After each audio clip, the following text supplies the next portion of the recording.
as is tradition, I figured we'd make a quick little tier list of the Balance Council. I don't know if it's 5 or not. I just called it 5 here. The March Balance Council from February into March. You know what I'm talking about. So I figured we'd just do the tier list real quick here. I thought this is pretty fun. I'm going to try and go a lot faster this time because these tier list videos tend to be a lot longer than I anticipate. Because when I'm making them, I think, hey, it'll take 1 minute per card. It won't be that long. But then there's 40 cards. So let's go through real quick. We are playing with our tiers, which I have to change the colors on real quick here. So we've got the top tier. These are changes I think are really awesome. They may make a deck that wasn't viable, maybe make a new deck. We've got good changes, just what it's in the name. They are good. I like them. Got the neutral changes. I don't really care one way or the other. I don't see them making a very big impact. Usually they're changes that I'm not super, like, don't make me excited or anything. The questionable changes. These are changes I tend to think maybe aren't that great, but that, like, maybe they'll be okay, but I'm doubtful. We got bad changes, which obviously are ones I don't like. And we have the bottom tier, which is I hate this tier exists. And we will see it. We'll see what goes in there. Yeah, it's basically, this is just like stuff that constantly gets changed back and forth, and I hate seeing that. So, let's get on to it. I did actually get all the correct images this time. Went and snipped them all off of the Gwent Library website. So let's go. Starting off, we have the PFIs, Cleaning of Power. I like this change. PFIs are cool. Giving Drog some help is cool. I really like Drog. Maybe this will help him get that, help the deck get some more play. We did buff Revenant at some point, so the Revenant with this. Maybe you'll see it in Bonded. Maybe set up Crew. There's a lot of cool options with PFIs. Next up, we have the Madam. I always got Madam Serenity and Madam, the other one mixed up, but this is Serenity. Yeah, she lost another power down to 3. Again, she's very, very strong, so it's probably warranted. So probably a good change overall, save the game. Same thing goes with Yago. A really good card.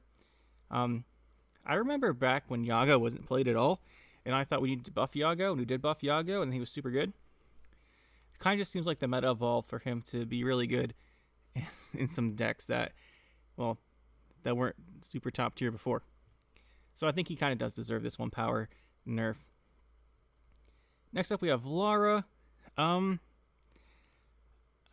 I don't know how much this matters.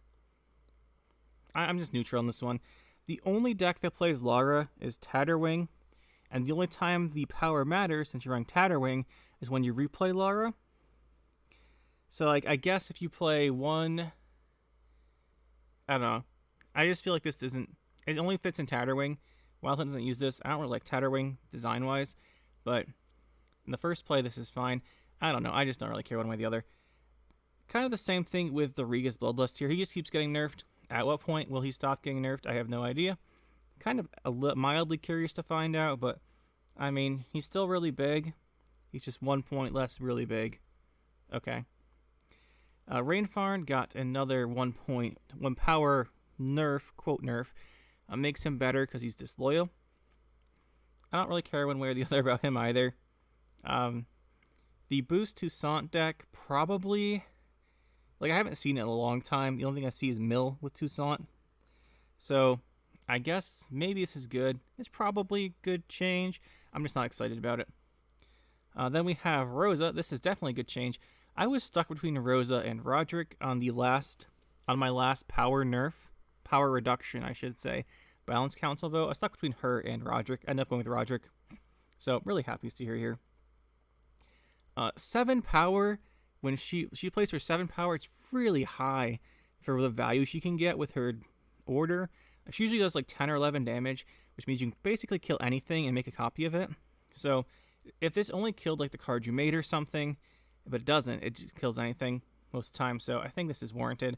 Her ceiling's super high, and at 7 power, it's really easy to just like throw her down, and almost no deck could answer her because you can't Heatwave her because the Heatwave Philippe. So yeah, I feel like this is probably warranted. Then we have Cohen. I'm going to throw Cohen in top tier. And I must say, I did not think to nerf Cohen's power. Well, not nerf, but change his power down 1 to make him more viable. But that was a great idea, whoever came up with that one. Yeah, this is really smart. The reason I like this so much is because if you Amphibious Assault Cohen, he gets +3. And at +3, he goes to 5 now, instead of being at 6.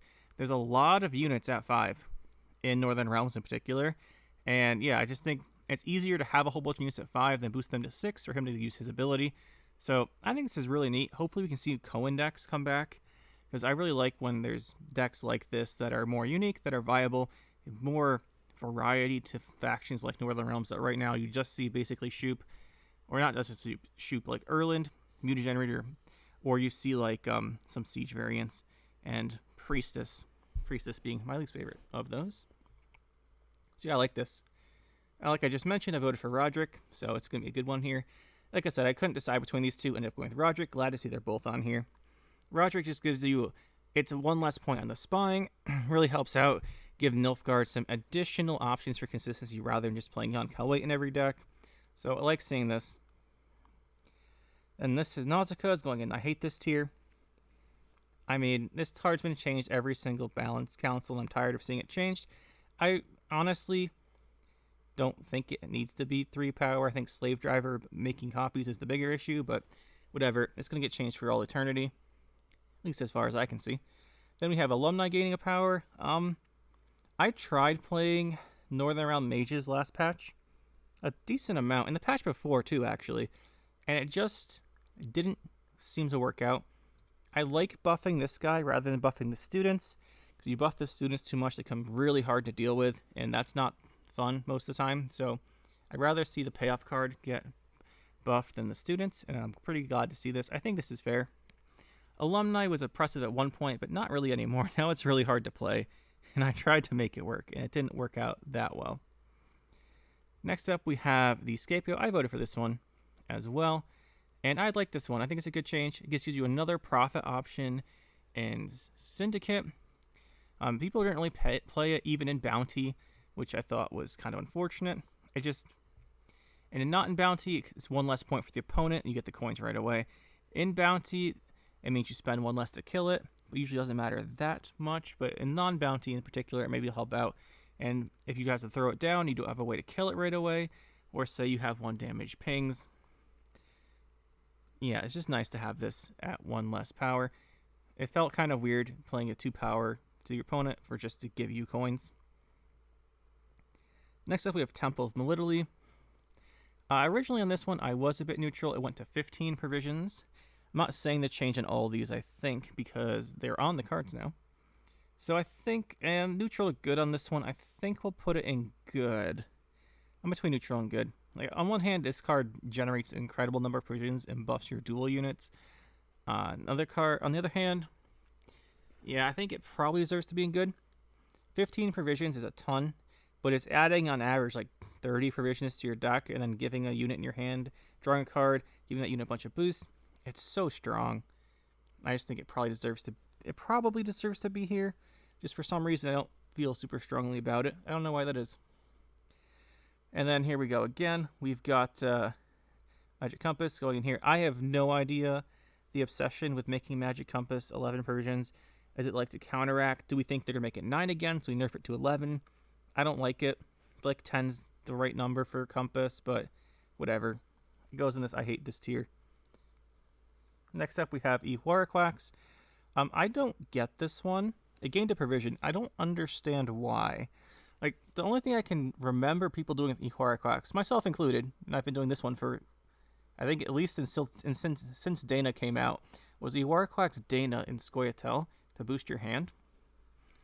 And then I used it in Rien's Mill to counter Renfri when she came out. But other than that, I don't really think I've seen her. Him, actually.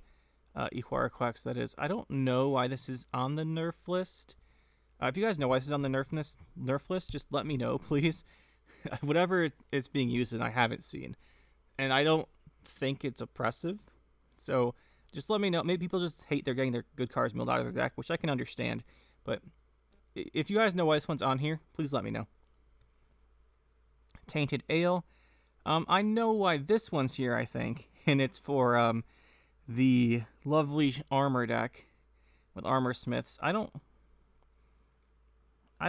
It's the only deck it's used in. Like, I've never seen anyone play Tainted Ale outside of the Armor Smith Armor Abuse deck.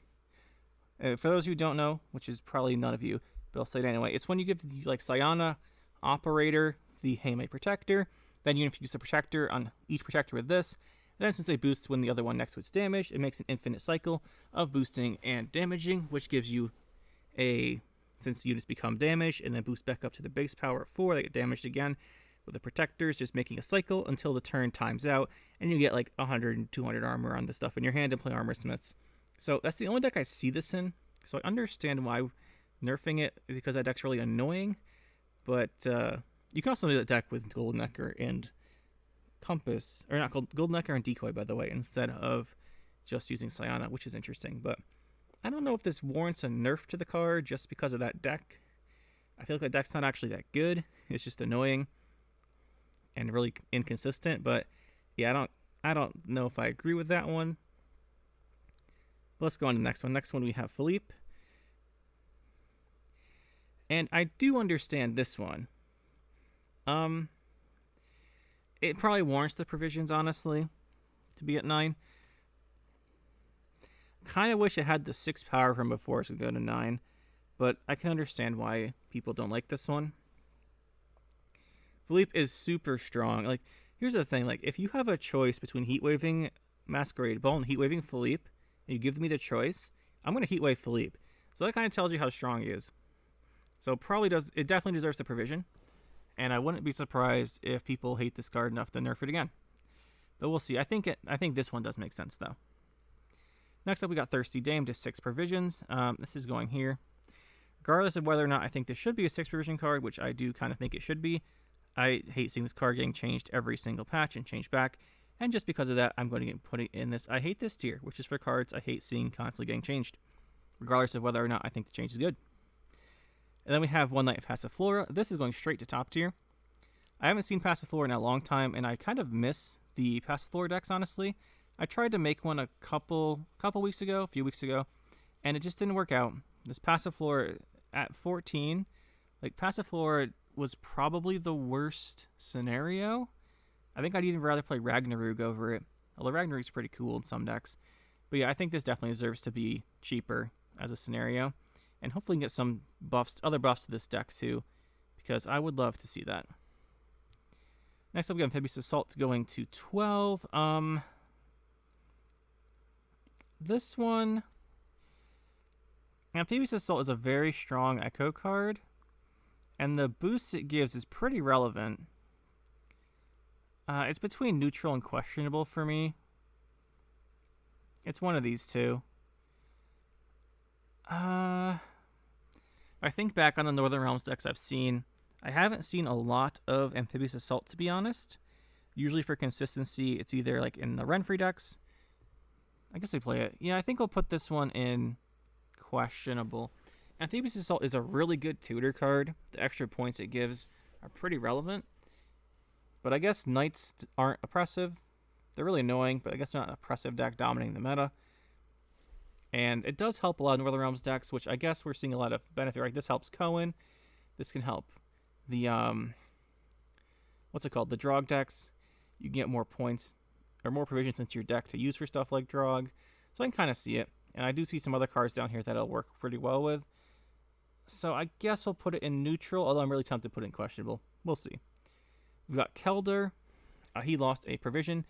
Kelder's pretty good. Like, it's a good card. Shield Wall and Kelder gives you a lot of value. But then again, the deck he's in isn't great. I'm going to go with good on this one. I think it's pretty good.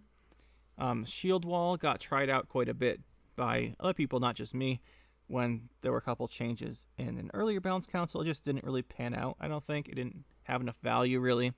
So I think giving Kelder another provision off is pretty nice. You can fit more provisions in that deck, which is fair enough, because a lot of the Witcher stuff is pretty expensive. If you want to run the Witcher Trio, for example, it's 21 provisions in the deck. If you're playing just Witchers. Otherwise, it's pretty good. Next up, Shanny. This is a top-tier change. Love Shanny. Even though we don't have Team Shanny on the bottom of the screen with our icon, we might change that because of this. But yeah, Shanny at 5 was just so vulnerable to removal for a 10-person card with a 7 cooldown. Like, it felt pretty bad just knowing at random point between now and 7 turns later they could just hit your Shanny with 5 damage and be gone, because 5 damage is pretty common. At 6, a little easier, a little more tempo when you play her. And again, this really helps out with the alumni. I guess the alumni deck, we'll call it. Northern Realm Mages. And that deck isn't very good. Like I said, I'd rather see her changes to cards like this than the students. So I like this change, really great.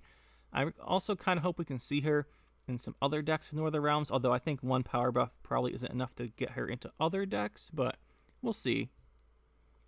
Next up, we have John. Yeah, this is probably good. John used to be played just to get your Amphibious Assault most of the time, so another card that goes with the Amphibious Assault. Northern Realms love here, but their love for the decks that aren't really popular, which I'm down for. But yeah, you play like one Boiling Oil, the Winches, and then one Amphibious Assault a lot of times with this guy, and extra provision off here, extra provision off here. It makes those decks a little more viable. Although I think the Siege decks are pretty good right now. Like, they're pretty alright. I don't know about the top level meta. We didn't get above 2,500 with any of our factions this season. We tapped that around like 2,490 with some of them. Most of them, but you know, that's pretty interesting. I don't know what the top level decks are because of that, but I imagine this will be pretty useful. Next up, we do have about you. Raiding Fleet, we're going to go with neutral. I don't know about Raiding Fleet.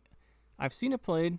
It feels pretty okay when you play it, but you don't play it on all the decks. So, I also have strong feelings on this one. I've already seen it, and it seemed okay. But I guess in line with every thinning card in the game getting cheaper, Roderick, another thinning card on this list, by the way. Amphibious Assault, another thinning card. Continuing the trend. I guess we're going to make this one cheaper too. Next up, we have Botchling. I like this change. Botchling lost the provision. At 7, he still didn't see play, even after getting his other one, buff from 8 to 7 out of 6. I tried the Ada Princess Ada deck for a while, where you swap between Botchling and Lubberkin to boost up Ada while she's immune. It's pretty fun. It was pretty decent, but I think this provision helps out there. Maybe you can fit him into other decks now. I kind of wish like Botchling could be used in stuff like Knights, for example, or just any deck where the extra 1 point each turn buff could be doubled up on with other value. And I kind of like miss Botchling. Used to see him a lot in the early days of Homecoming, and I kind of want to see him again. This makes sense. I literally haven't seen him outside of like Ada decks, and unless you're making like content like I do, people don't usually play Ada decks. Next up, we have Adrenaline Rush, 5 provisions instead of 6. I'm going to actually put this one at top tier. This helps a lot of the Adrenaline Witcher decks, which after the last couple balance councils, they got some attention, some nice buffs, but it didn't really like make a big impact in my opinion. Like I didn't see them outside of the first few days of testing stuff. So this will help out there, give you adrenaline conditions, maybe help out those Northern Realms decks, like Northern Realms Witchers. You have this, you've got Cohen, he's Northern Realms Witcher. You've got stuff we'll get to. I saw the cards pictures all the cards, we had to snip them out, so I do know what they are ahead of time. So I did make the tier list. And yeah, I just kind of like this. It'll help out there. It'll help you find your Geralt Quinn and some of the other decks like Skellige. How about Skellige Witchers? I just like it as a nice card. It gives you the 2 tokens when it finds your Adrenaline card, so that can be helpful too. I just like this one. Next up, we have Runeward. Let's see.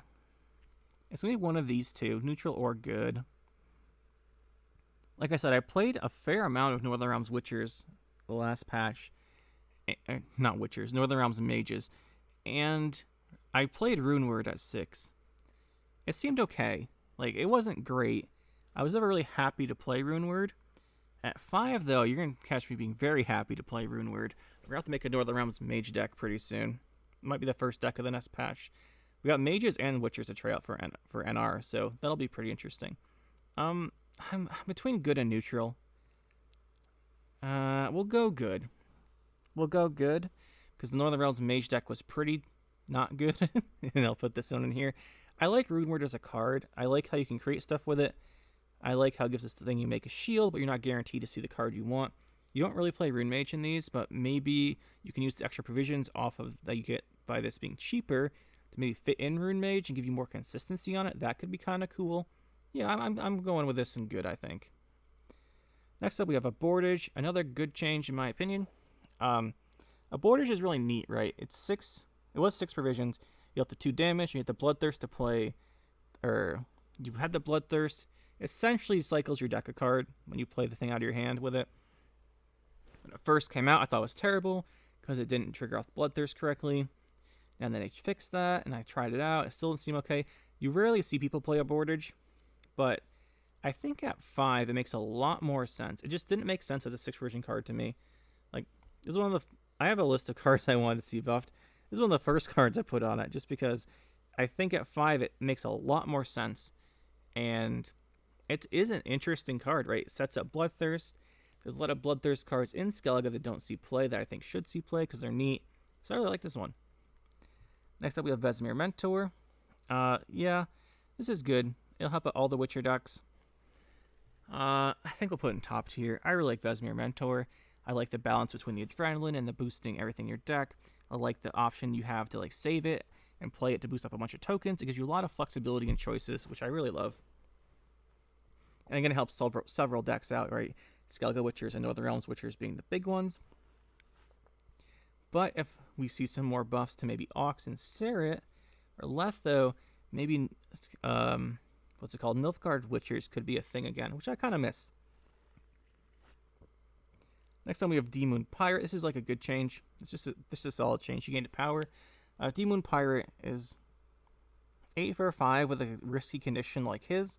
If you don't control a ship, you can mill out your best card. I think it warrants an extra power on him. Never see it. Actually, it's not true. I did see him one time, and the guy milled his Arnagod and left the game. I still have that highlight clip. It's going to be in the next highlight compilation whenever I get around to finishing that. But, yeah, you know, it's funny. D-Moon Pirate. I think this is warranted. Next up, we have the Witch Hunter Executioner. I'm going to put this one in neutral, even though I am a big Bounty fan. Maybe it's good. Let's see. I'm a big Bounty fan. The thing with the Executioner, I think, yeah, it probably does deserve to be a 5 for 5. Unlike a lot of engines, though, it does have immediate value because you can immediately use its Zeal to start killing stuff and get its value that turn, and it gives you profit for those 2 coins. So as opposed to other 5 for 5 engines that get value, he's a bit better. That's why I'm a little nervous about him too good, since Golden Necker Bounty still seems a decent deck. But yeah, we'll leave them here for now. I'm down. Basically the same thing here for Griffin Witcher. The only thing I hate about Griffin Witcher is when you put Crystal Skull on it, because that's really annoying. But that takes a long time to set up. You can purify, you can remove it. I think this is pretty warranted, even in Northern Realms Witcher's deck. Northern Realms Witcher's deck, he often didn't make the cut, so I think that's definitely fair. Speaking of Northern Realms Witcher's decks, let's just skip ahead here and grab our Adept. I'm going to put him in good. He went to 5 power. I'm putting him in good because I think the plan is for him to go to 5 power and 5 provisions, which I like. Right now, though, 4 provisions is going to be a really strong card, which I guess we could try out. Well, we will try out at some point this patch. Maybe not right away. I'm more interested in trying out the mage changes because I played them last patch more. But the one thing that always really bothered me about Northern Realms Witchers and the Adept is how it was specifically countered by certain decks. Like, that's okay if the decks have counters to you, but the amount of hard counter Tourney Joust is to this card was just annoying, because Adept is the key part of your deck with the Northern Realms Witchers a lot of the time. Like, you want this thing to be alive and cycling. It's got the shield protection. Then if they have a Tourney Joust, your entire deck's potential is like kind of just shut down right away. And the same thing applies to Moondust. Like, they just Moondusted your guy and he was dead. So this 1 extra power keeps him out of range of Moondust and Tourney Joust, which I like for the deck, because the deck just gets shut down by those so hard.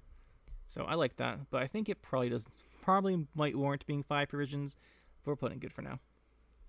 Speaking of 5 for 5s, we have Halfroo Singer. This is one of my favorite cards in the entire game, and it's going straight to top tier. I love this card, and that's not why it's going in top tier. I like how it has some synergies with a whole bunch of different Skellige decks. Like Self Wound has synergies with it. Swarm decks, which aren't super popular in Skellige, but spawning a bunch of tokens can be pretty helpful for those. It has a lot of synergy with the general like beast stuff and Rain, which has the beasts. That was really helpful. But stuff like Melusine and that little Halfroo This heals him back up, which is really nice. Healing in Skellige is a really underused mechanic. It's almost entirely limited to Skellige, but as a faction, I don't really use it very often. So I'd love to see this, which is one of like the key healing engines in the game, getting buffed. Maybe making self damage with heal deck more viable. Because I really miss the days like when Heyme Fulmenica this, you like restore. You have the Druid one too. Like I really want to see those cards be playable in like a heal type deck. So this is probably the most important card in that deck to get buffed, so I'm glad to see it did. Another one of my votes. And last we have the other Daemoon Pirate. To be honest, I don't remember the difference between the name of this Daemoon Pirate and this one. I think one's called Daemoon Pirate and one's Daemoon Corsair. I want to go with the other one's Pirate and this one's Corsair. I think that's the names, but I could be wrong. If I'm wrong, let me know. But I think we'll say, I don't know about this one. I'm debating between good and neutral. The reason why is I've actually seen a good amount of this card recently. Because it makes a second copy of itself, right? And it's 2 3s that each do 1 damage. It's 8 value with 2 damage. And it's got the Zeal.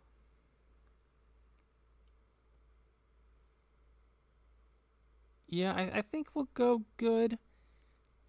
This could be a very strong card now, right? It's got 10 total value in it, 2 of it being removal.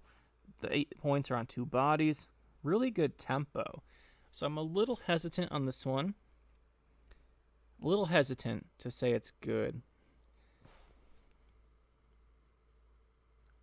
But I like the idea of it.